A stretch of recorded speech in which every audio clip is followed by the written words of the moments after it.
Perjalanan LPD selama tahun 2020 ini, yang mana sudah kita ketahui bersama bahwasanya COVID-19 ini cukup memberikan tekanan kepada kita selaku lembaga keuangan, lebih-lebih kondisi kesehatan masyarakat yang mengalami juga permasalahan itu akan secara tidak langsung itu berpengaruh terhadap produktivitas LPD itu sendiri.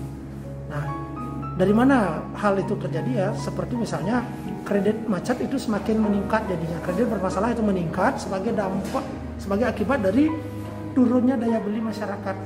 Karena kapasiti daripada masyarakat untuk membayar kewajibannya di LPD itu terjadi penurunan. Itu yang mana? Nah, untuk ke depan ya, kita berharap apa yang sudah dibangun selama ini secara harmonis seperti itu supaya bisa dipertahankan lebih-lebih, nanti bisa ditingkatkan agar harapan kita ke depan LPD Bolu ini sudah menjadi salah satu LPD yang berprestasi, dan tentunya kita dari LPD Desa Adat Bolu ini mampu memberikan sumbangan yang positif terhadap Krama Desa, karena itu merupakan inti daripada LPD itu didirikan.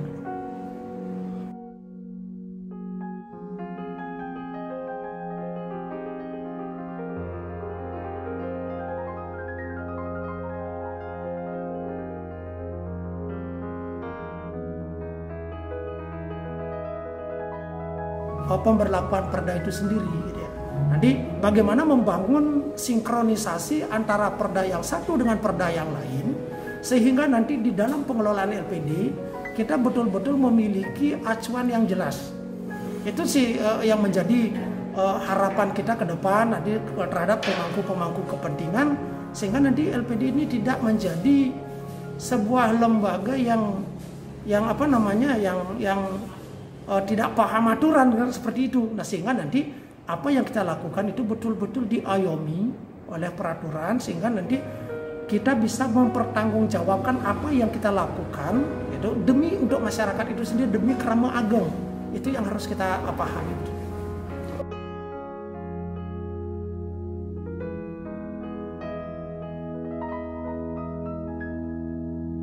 Ya, terkait dengan prediksi ke depan di tahun 2021 ya, dengan kondisi seperti ini sulit rasanya kita untuk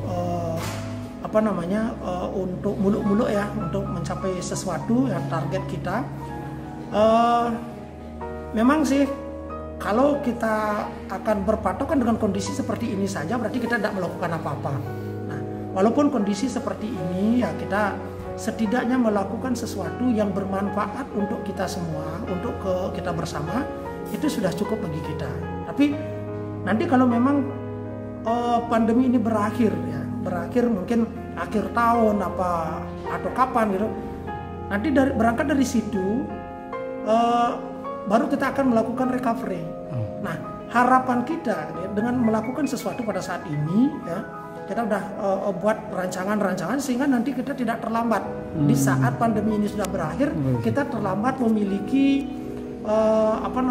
mekanisme untuk melakukan recovery. Karena untuk recovery yang 1 tahun kejadian seperti ini mungkin membutuhkan waktu 4 tahun.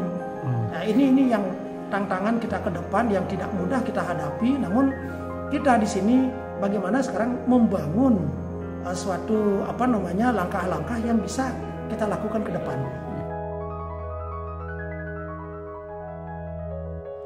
Harapan Tiang ke depan kepada Krama ya, bagaimana caranya ya untuk menjaga keharmonisan yang sudah terbangun secara baik selama ini, lebih-lebih kita bisa tingkatkan ya, untuk menjaga kelestarian LPD itu sendiri ya. Karena sudah barang tentu apa yang akan kita raih atau kita bisa wujudkan di LPD ini sesuai dengan ketentuan itu sudah sekian persen ya, 20% ya sudah kita serahkan ke desa adat untuk pembangunan desa adat dan pemberdayaan desa adat. Nah, hal ini perlu dipupuk dan ditumbuh kembangkan terus agar ke depan ya beban-beban yang ada di masyarakat itu bisa lambat namun pasti kita bisa tanggulangi sedikit demi sedikit. Walaupun ya LPD ini memberikan kontribusi seperti itu bukan berarti LPD udah mampu. Enggak. Ini tantangan bagi kita ke depan bagaimana meningkatkan. Bukan berarti istilah Balinya raga ngedek tangkah untuk bahwa saya sudah mampu, enggak. Tetapi kita harus bangun etos kerja yang lebih bagus untuk ke depan supaya kita mampu meningkatkan kontribusi terhadap peran desa adat di dalam mengembangkan atau mewujudkan pembangunan di desa. Baca berita selengkapnya di www.baliweeknews.com dan jangan lupa follow, like, komen, dan share Facebook Bali Week News, Instagram Bali Week News, dan YouTube Bali Week TV.